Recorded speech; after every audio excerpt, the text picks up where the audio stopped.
Jadi Isra ini artinya perjalanan tengah malam. Perjalanan tengah malam ini siapa yang kehendaki? Yang kehendaki adalah Allah Subhanahu wa taala. Bahkan diabadikan di dalam Al-Qur'an, dalam surat Isra yang ayat pertama, Allah Subhanahu wa taala berfirman, Subhanalladzi asra bi 'abdihi lailan minal masjidil haram ilal masjidil aqsa alladzi barakna haulahu linuriyahu min ayatina innahu huwas samiul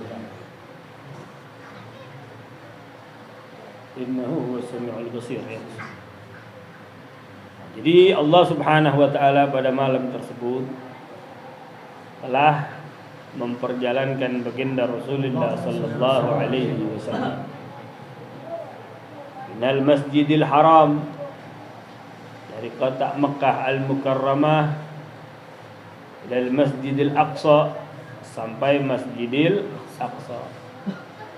Allah perjalankan baginda Rasulullah sallallahu alaihi wasallam pada malam tersebut. Apa tujuannya? Linuriyahu min ayatina. Kata Allah, Allah ingin pertunjukkan kebesaran-kebesaran kami, kata Allah Subhanahu wa taala. Supaya apa? Supaya kalian lihat. Supaya kalian lihat.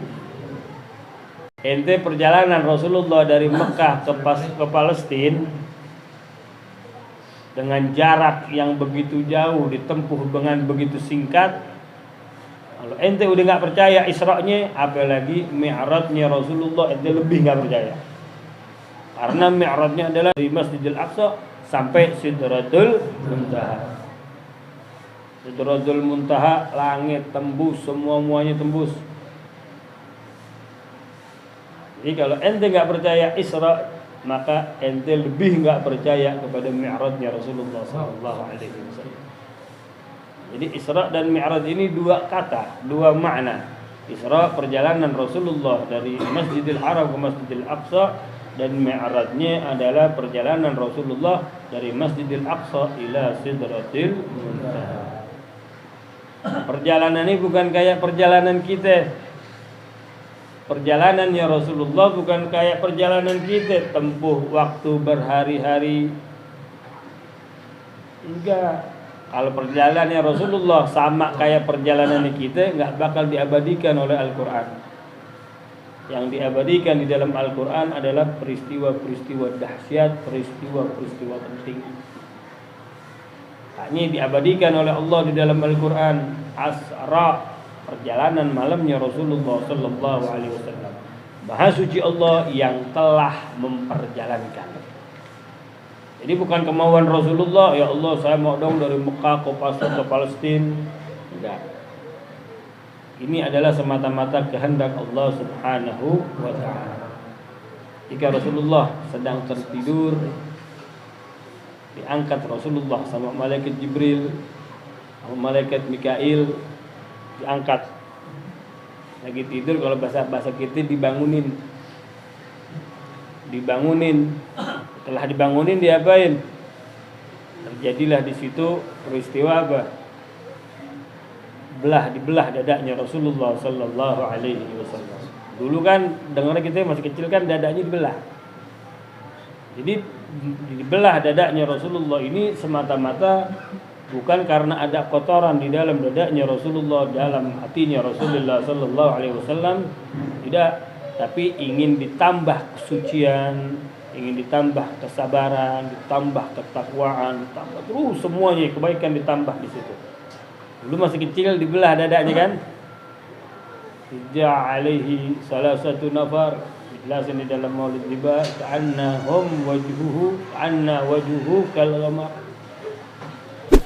3 ada orang datang di hadapan Rasulullah sallallahu alaihi wasallam ketika masih kecil, dibelah dadanya. Syaqqa badnahu syaqqan latifa, dibilang dibelah dadanya dengan belahan yang begitu lembut. Dibaringkan Rasulullah, dibaringkan dengan lembut, dibelah dadanya juga dengan lembut, ditambah di situ hilmi wal yaqini war ridwan. Ini yang pertama. Nah, Terus ada lagi proses dalam pembelahan dadanya Rasulullah sallallahu alaihi wasallam, yaitu ketika ingin Isra dan Mi'raj. Dibelah dadanya, disucikan, dibersihkan, ditambah ilmu, ditambah yakin, ditambah segala-gala sama malaikat ini. Beres, dinaikkan buruk. Dinaikkan buruk. Buruk ini hewan beda lagi. Perjalanan mulia dengan kendaraan yang mulia. Yang jalan mulia. Yang ngejalanin mulia. Kendaraannya mulia. Jadi semua yang dalam Isra dan Mi'raj terjadi peristiwa yang begitu mulia. Dinaikkan buruk. Ini buruk nggak pernah keluar kecuali dinaiki oleh baginda Rasulullah sallallahu alaihi wasallam. Nabi Adam nggak dapat buruk. Nabi Nuh nggak dapat buruk. Semua para nabi nggak dapat kendaraan yang namanya buruk kecuali Rasulullah sallallahu alaihi wasallam. Ini buruk diciptakan oleh Allah khusus buat baginda Nabi Muhammad. Ini buruk pengambilan kata dari barak. Barak ini adalah kilat. Kalau udah buruk jalan, kilat yang begitu cepat kalah. Kilat yang begitu cepat. Itu ngeliat kilat gak sih? Petir, bukan suaranya nih. Ini cahayanya. Habis cahayanya nongol, cahayanya mati, cahayanya udah nggak ada, baru suaranya. Berarti saking cepetnya. Kau ngeliat MotoGP gak? Gitu tuh beloknya tuh. Saking cepetnya. Jadi lewat depan kita, sang, udah. Begitu juga buruk, saking cepetnya, makanya dibilang buruk, pengambilan dari kata kilat. Ini nggak pernah dikeluarin oleh Allah Subhanahu wa taala kecuali untuk baginda Nabi Muhammad sallallahu alaihi wasallam. Buruk kalau Rasulullah mau naik, ini buruk turun. Ini buruk tuh turun, buat apa fungsinya? Untuk memudahkan Rasulullah sallallahu alaihi wasallam. Buruk kalau udah Rasulullah mau naik turun. Rasulullah udah naik baru diri lagi. Perjalanannya ini dari Mekah ke Palestina ke Baitul Maqdis ini ditempuh dengan jarak yang dengan waktu yang sangat luar biasa. Makanya kalau orang yang dengar peristiwa Isra dan Mi'raj, ada yang makin yakin, ada yang ingkar. Surabaya kemari kalau dibilang 1 jam PP, kira-kira yakin gak lo? Wow, Surabaya gue PP berapa jam? Sejam. Yakin gak? Naik apaan? Naik motor gue, naik mobil gue misalkan. Lo ngomong sejam naik pesawat aja gue gak yakin. Paham gak? Ini kalau kita pakai logika. Jadi kalau kita pakai logika, orang bilang Jakarta Surabaya PP 1 jam. Percaya gak? Lo mau naik mobil apa juga, mau naik mobil apa namanya, yang mahal apa, Lamborghini lagi gak bakal nemu sejam. Gak bakal nemu. Lo bayangin itu mobil secepet-cepetnya mobil, kosongin jalan dari sini Surabaya, kosongin jalan, suruh dia ngebut PP coba, gak bakal nemu. Jadi sebagian mereka yang nalar, yang dia berpikir dengan akal, maksudnya dia berpikir dengan apa? Dengan logika. Andai kata Mekah Palestina itu ditempuh, taruh sekitar seminggu aja, mereka nggak yakin. Seminggu, orang gila loh. Nggak mustahil seminggu katanya. Ini ya Allah, dibilang apa? Bahkan katanya tempat duduknya, tempat tidurnya Rasulullah Sallallahu Alaihi Wasallam berangkat sampai pulang lagi masih anget. Masih anget ya? Ini lo diri, ini ntar habis ini lo pegang dah. Anget ya? Anget. Anget, ya nggak panas ya, anget. Itu angetnya bertahan berapa lama? Lo hitung ntar. Lo mau diri lo pegang, lo demi. Oh iya anget tuh. Demi lo hitung berapa lama? menit kah, 2 menit kah, coba jajal. Nah, ini perjalanan Rasulullah sallallahu alaihi wasallam dari Mekah ke Palestina, dari Palestina ke Sidratul Muntaha, balik lagi itu tempat yang tidurnya Rasulullah sallallahu alaihi wasallam masih hangat. Berarti menunjukkan waktu yang ditempuh begitu singkat. Yakin gak gitu? Hah? Yakin. Nah, jadi Isra Mi'raj ini adalah peristiwa yang ente mesti terima dengan keimanan. Kalau ente gak ada iman kepada Allah dan kepada Rasul, maka ente akan menolak yang namanya peristiwa Isra dan Mi'raj. Ini peristiwa penting. Dibawa Rasulullah sallallahu alaihi wasallam malaikat Jibril, malaikat Mikail. Sebelumnya itu segitunya mampir-mampir. Mampir-mampir gak? Mampir-mampir gimana langsung? Mampir ke sini, mampir ke Bethlehem, mampir ke tempat Nabi Allah Isa alaihi salam, mampir ke sini, sholat dulu 2 rakaat, mampir kemari, sholat dulu 2 rakaat. Ketika nyampe Baitul Maqdis ke Palestina, maka disitulah berkumpullah arwah dan jasad para anbiya wal mursalin. Kumpulkan di situ. Misalkan ini namanya Palestina, ini namanya Baitul Maqdis. Sampai Rasulullah sallallahu alaihi wasallam itu berkumpul arwah dan jasad para anbiya wal mursalin. Bahkan katanya ada lagi ruhnya para salihin. Jadi anbiya dan mursalin ngisi saf pertama, saf kedua, terus di belakangnya para salihin, para syuhada, para ulama al-amilin. Itu semua adalah ruhnya para mukminin. Itu bilangannya gimana? Adadul latan hasir. Itu saf yang ke belakang itu selain dari para anbiya dan mursalin, itu yang ke belakang enggak bisa dihitung lagi saf itu. Saking apa? Saking banyaknya. Emang Baitul Maqdis gede, kecil. Emang Baitul Maqdis itu kecil, gede, kecil. Cuma di situ dengan anugerah dari Allah Subhanahu wa taala, itu masjid yang kecil diluaskan oleh Allah Subhanahu wa taala. Wa qaddamat jami'ul anbiya'i bihim wa rusuli taqdiman makhduman ala gadami. Artinya semua para nabi ini mendahulukan kepada Rasulullah sallallahu alaihi wasallam untuk menjadi imam. Mengedepankan Rasulullah untuk menjadi imam, makanya ditarik Rasulullah sallallahu alaihi wasallam ke depan oleh malaikat Jibril. Letakkan di situ semuanya udah istilahnya seakan-akan makhduman ala khadami. Seperti apa? Penghormatan, pelayanan seorang hamba kepada sayyidnya. Saat itu para anbiya istilahnya memberikan pelayanan yang begitu dahsyat. Ketika ente melayani seseorang, apalagi bos ente yang ente layanin, ente akan memberikan pelayanan yang begitu perfect.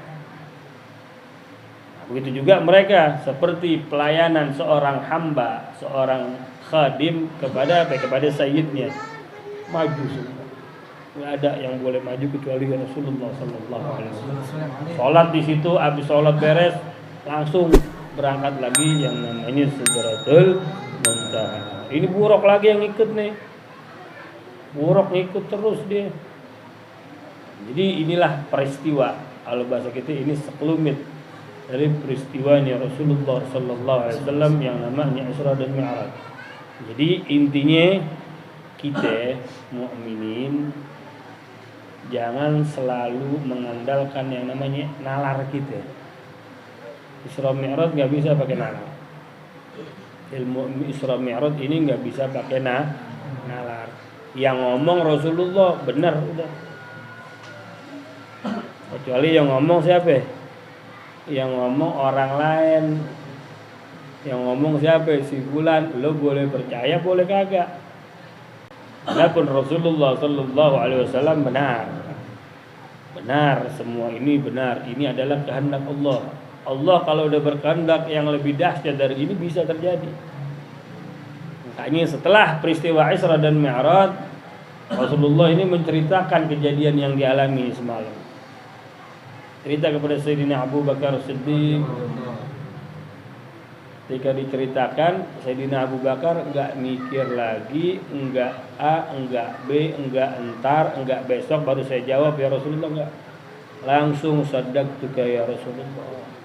Saya yakin, saya benarkan engkau ya Rasulullah. Jadi Rasulullah kalau dia Sayyidina Abu Bakar kalau dia Rasulullah yang ngomong enggak pakai begitu.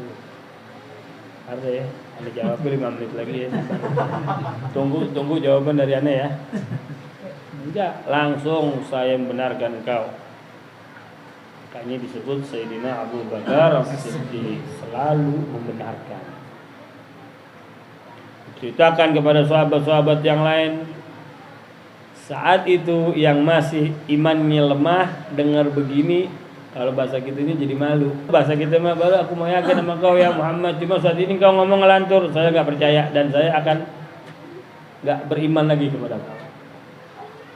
Jadi sebagian sahabat ketika dipertanyakan, ketika diceritakan kejadian ini, sebagian ada yang ingkar, sebagian ada yang tambah keimanannya. Itu sekelas para sahabat. Kita bukan sahabat, kita umatnya. Alhamdulillah dengan izin Allah dapat hidayah, dapat taufik, kita bisa beriman dengan peristiwa Isra dan Mi'raj. Andai kata kita hidupnya di zaman dulu, zaman Rasulullah sallallahu alaihi wasallam dengan peristiwa Isra Mi'raj, kita kira-kira gimana? Apakah kita orang yang mempercayai atau mengimani? Apakah kita sebaliknya orang yang kufur, yang benci kepada Rasulullah sallallahu alaihi wasallam? Kita bukan sahabat, tapi kita dianugerahkan oleh Allah untuk bisa percaya peristiwa Isra dan Mi'raj. Biarin yang lain mau ngomong apa silahkan. Yang lain mau ngomong gak ada Isra Mi'raj, Rasulullah cuma ngimpi, silahkan. Rasulullah cuma ngimpi, ya udah itu mah keimanan lo.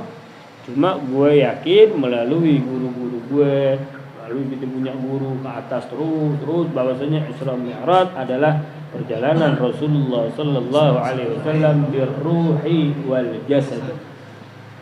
Dengan ruh dan juga dengan jasad. Emang bisa? Bisa aja. Allah ciptakan dunia ini buat Rasul. Masa Isra Mi'raj kagak bisa. Jadi seperti itu. Jadi kita yakin dengan baik dan benar, dengan i'tiqad yang benar, udah enggak bisa ada yang ganggu keyakinan gue seperti ini. Pokoknya Isra Mi'raj dengan ruh dan jasad harga mati kelar. Tapi gue imani cuma ruh doang, atau gue jasadnya doang, selalu lu iman versi lu, gue iman versi gue. Ntar iman kita, keyakinan kita, kepercayaan kita tanggung jawab di hadapan Allah Subhanahu wa ta'ala. Siapa yang benar lihat ntar. Yang penting gue udah ada gitu iman seperti keimanan guru-guru kita. Guru kita naik ke guru kita lagi terus, ke guru-gurunya terus semuanya yakin bahwasanya Isra dan Mi'raj adalah perjalanan birruhi wal jasad. Kalau cuma dengan ruhnya doang, apa bedanya sama kita? Kita kan kalau mau kita nih ngimpi, kalau ngimpi kan bisa kemana aja, ya kan? Bisa jadi apa aja, terserah. Ngimpi bebas aja. Lu bisa jadi orang kaya bebas, ya kan? Yang nggak mungkin di dalam hidup kita ketika kita mimpi jadi mungkin. Makanya mereka berkeyakinan seperti itu. Gua kalau ngimpi juga bisa jadi apa aja. Terserah. Tapi keimanan kita seperti itu. Dia nanti keimanannya tanggung jawab. Lu dengar dari mana? Gua dengar dari guru gua. Ntar lu sama guru tanggung jawab sono. Gua jangan ganggu gua lu. Jadi jangan salahkan karena banyak khilaf. Ada dengan ruh doang, ada sekali dengan ruh, baru sekali dengan ruh dan jasad, enggak, satu kali perjalanan birruhi wal jasad. Ini yang kita yakinkan. Itu dia. Jadi ntar kalau andai kata ada omongan-omongan segelintir tentang Isra dan Mi'raj, salah. Ente nggak usah puyeng. Yang ente imanin, ente pegang, jangan ente lepas. Walaupun sekampung ngomong dengan jasad dengan ruh doang, ente sendiri dengan ruh dan jasad, udah jangan ente goyang. Malah ada yang ingkari. Enggak ada Isra dan Mi'raj, apaan? Mustahil. Bahkan buat Rasulullah juga mustahil hal-hal seperti itu. Ya. Kita yakin Rasul sallallahu alaihi wasallam kalau udah Allah yang berkehendak, fa iza arada syai'an ayyakula lahu kun fayakun. Jadi Isra Mi'raj udah. Kalau udah Allah yang nyatakan, beres semuanya. Hukum akal udah nggak bisa lagi kita gunakan. Nggak bisa lagi kita gunakan kalau kita udah Allah yang nyatakan, diabadikan di dalam Al-Quran, beres. Hanya ada namanya Buraq, ini yang mengantar Rasulullah sampai Sidratul Muntaha. Pulangnya begitu lagi, diantarin lagi sama si Buraq ini. Kendaraannya khusus. Makanya jangan kaget.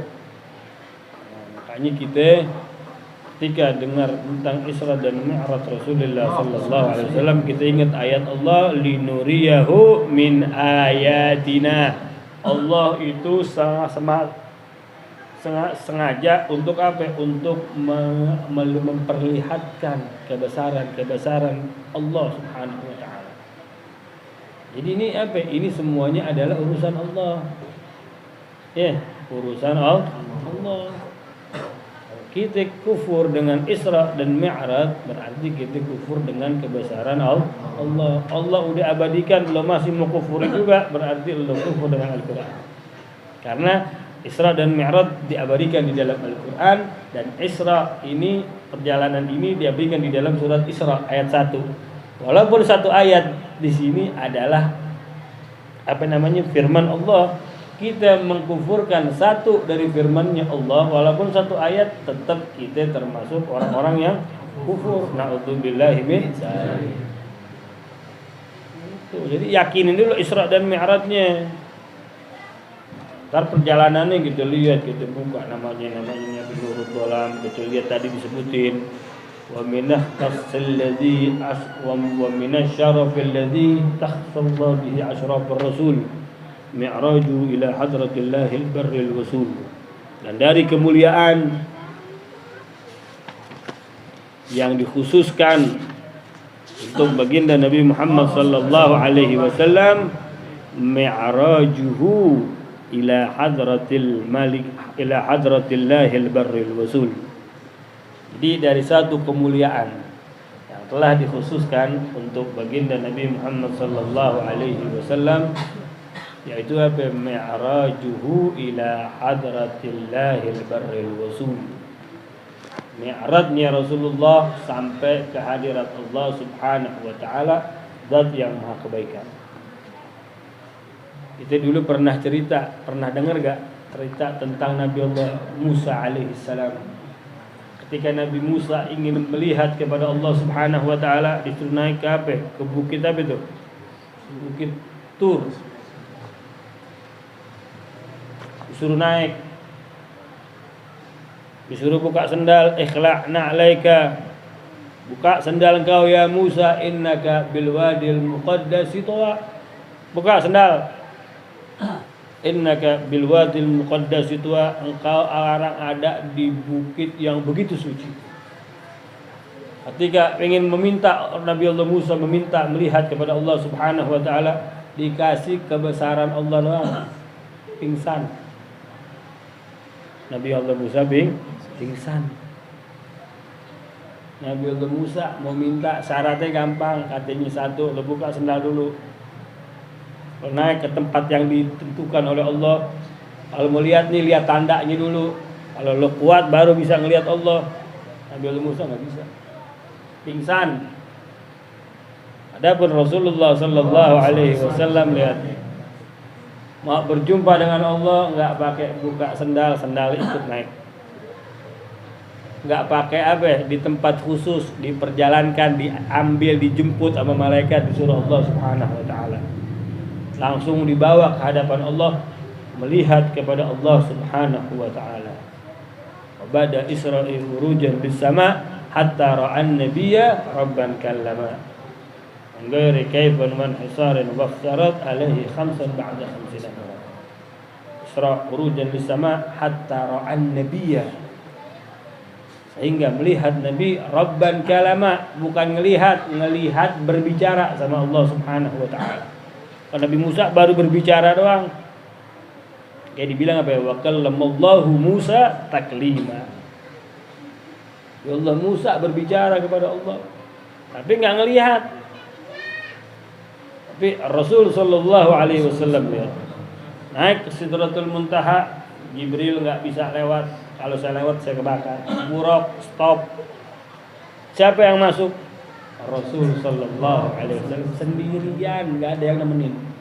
Segitu hebatnya malaikat Jibril, tiap hari ada di hadapan Allah, turun terima wahyu, kasih nabinya turun terima wahyu, kasih nabi dari Nabi Adam sampai Nabi Muhammad. Ketika ingin berjumpa, malaikat Jibril gak bisa.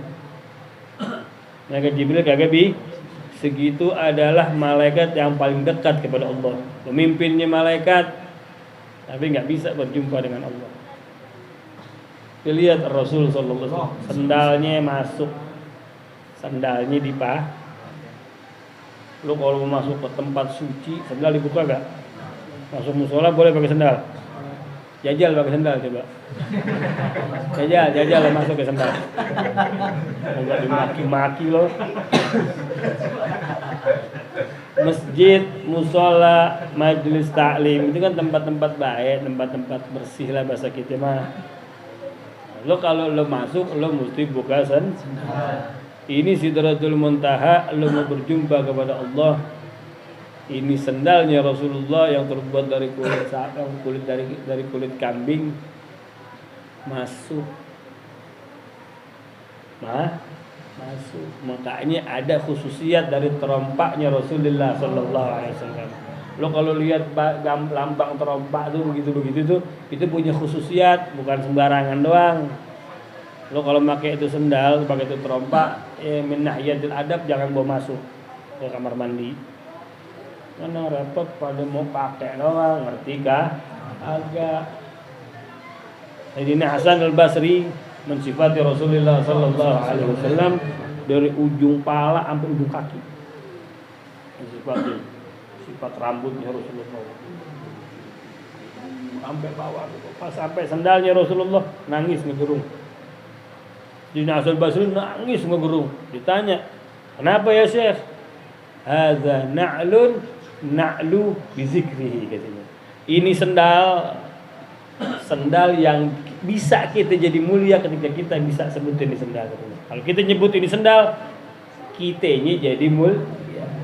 Kenapa? Ini sendal masuk ke Sidratul Muntaha, nggak pakai disuruh buka sendal ya Muhammad. Nggak.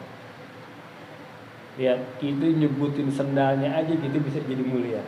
Na'lu ini maknanya kita jadi mulia, jadi tinggi bizikrihi. Ada na'lun ini sendal. Na'lu bizikrihi, yang bisa kita jadi mulia kalau kita bisa sebut ini sendal. Makanya terompaknya Rasulullah itu kalau diiniin Masya Allah banget. Jadi Isra dan Mi'raj adalah peristiwa besar. Beruntung bagi mereka yang apa? Yang bisa terima ini kejadian. Maka dari